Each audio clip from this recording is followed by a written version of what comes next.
खोलो रामू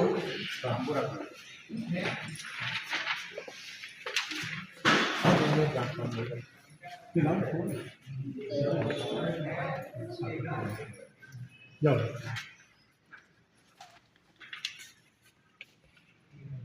कहने में डर जाओ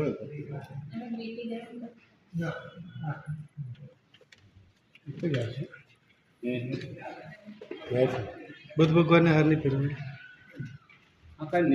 આપણે બહાર આંબેડકરની પ્રતિમા છે ને વિશે સત્તા બહાર એક રહી છે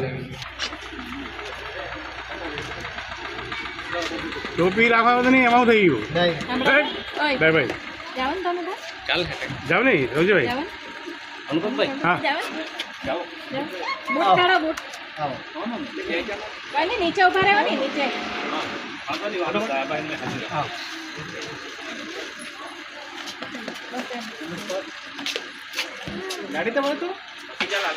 जिला वलसाड़ में 77वां गणतंत्र प्रजासत्ताक दिवस मनाया जा रहा है। समाज को क्या संदेश देना चाहोगे? आज जिला वलसाड़ डॉक्टर बाबा साहेब भवन में 77वां गणतंत्र दिन जो मनाया गया और दिन पे मैं ये संदेश देना चाहता हूँ कि प्रजातंत्र में प्रजा का कल्याण हो और भारतीय संविधान संपूर्ण रूप से लागू करके भारत एक तंदुरुस्त समृद्ध बने और लोकतंत्र की सुरक्षा रहे, ये संदेश है। आज पूरे भारत देश में डॉक्टर बाबा साहब आम्बेडकर का फोटो जलाया जा रहा है, संविधान का अपमान हो रहा है, इसके बारे में क्या संदेश देना चाहिए? संविधान निर्माता डॉक्टर बाबा साहेब की तस्वीर जलाई गई है 2 जनवरी मध्य प्रदेश में। ये जलाने वाले को मैं नसीहत देता हूँ कि ऐसे लोगों को तुरंत जेल में डालना चाहिए और कड़ी से कड़ी निंदा करनी चाहिए।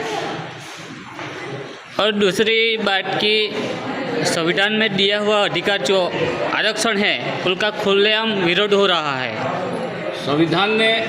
भारतीय संविधान ने भारत का लोकतंत्र सभी लोगों के लिए कल्याण के लिए और देश को सुखी समृद्ध तंदुरुस्त बनाने के लिए जो प्रतिनिधित्व दिया, ये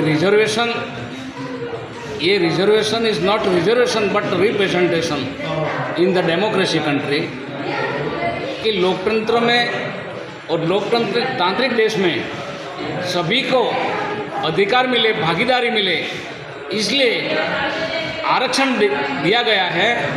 ये आरक्षण निजी संस्थाओं में, सरकारी संस्थाओं में सभी वर्गों को मिलना चाहिए, यही मैं संदेश देना चाहता हूँ। जो आपने इंटरव्यू हनी न्यूज़ नेटवर्क में दिया उसके लिए आपका धन्यवाद। मैं ये जन जन तक हनी न्यूज़ माध्यम से जन जन तक ये बात पहुँचे, लोग जागरूक रहे और लोगों को शांति, समृद्धि, शिक्षा, चिकित्सा, संपत्ति भारतीय संविधान के माध्यम से अधिकार मिले, ये मैं हनी न्यूज़ को आभार व्यक्त करते हुए ये काम हर हमेशा के लिए जारी रखे, ये मैं संदेश देता हूँ। मूल निवासीओं पहले हूँ हार्दिक स्वागत करूँ छूँ ने अभिवादन करूँ छूँ। साथियों, डॉक्टर बाबा साहेब आंबेडकर ने भारतीय संविधान લખવાની રચનામાં મહત્વનો ભાગ પૂરો પાડવામાં આવ્યો। તેમાં 299 જેટલા બીજા બી સાથીદારો છે એમના સાથે તેમના દ્વારા 2 વર્ષ 11 મહિના અને 18 દિવસમાં આ સંવિધાન લખવામાં આવ્યું। 26 નવેમ્બર 1949 ના દિને ડોક્ટર રાજેન્દ્ર પ્રસાદ ને આ સંવિધાન સુપ્રત કરવામાં આવ્યું અને 26 જાન્યુઆરી 1950 ના દિને લોકો માટે આ સંવિધાન મૂકવામાં આવ્યું। એટલે એને આપણે આજે પ્રજાસત્તાક એટલે પ્રજા માટે મૂકવામાં આવ્યું એટલે પ્રજાસત્તાક દિન તરીકે ઉજવીએ છીએ। સાથીઓ, ડોક્ટર બાબા સાહેબ આંબેડકરનો મૂળ મંત્ર હતો शिक्षित बनो, संगठित बनो और संघर्ष करो। જ્યાં સુધી આપણે શિક્ષિત પૂર્ણ રૂપે બનશું નહીં ત્યાં સુધી આપણને કે આપણા સમાજને પૂર્ણ જે મજબૂતાઈ જોઈએ તે મળશે નહીં. શિક્ષિત બનવું એટલે ફક્ત સાથે આજે ભારત વર્ષમાં મોટે ભાગે જે કામદાર વર્ગ છે તે મોટે ભાગે એસસી એસટી ઓબીસી કે માઇનોરિટી છે, જેના ઉપલા અધિકારીઓ આપણા દુશ્મનો જે કહેવાય તે શાસક પક્ષ છે. એ કામદારોના મેનેજર છે કે કંપનીઓના માલિક છે, આપણે એના સાથે ફાઇટ કરવાની છે. એટલે જે બી શિક્ષણ પૂરું પાડે તે કમસે કમ ગ્રેજ્યુએશન લેવલ હોવું જોઈએ. જે બી આપણા મિત્ર વર્ગ જ્યાં સુધી આપણે પહોંચી શકાય ત્યાં સુધી આપણે કમસે કમ એટલું કહેવાનું છે કે કમસે કમ ગ્રેજ્યુએશન પૂરું. અને એમ કહે છે અભિમુક્તેશ્વરાનંદ શંકરાચાર્ય જાહેરમાં બોલે છે, સાંભળ્યું તમે કેટલા બોલે છે? એકનું નામ આપો, સમય લો કે અમારું સર્વોપાય બંધારણ સર્વોપાય મનુસ્મૃતિ છે.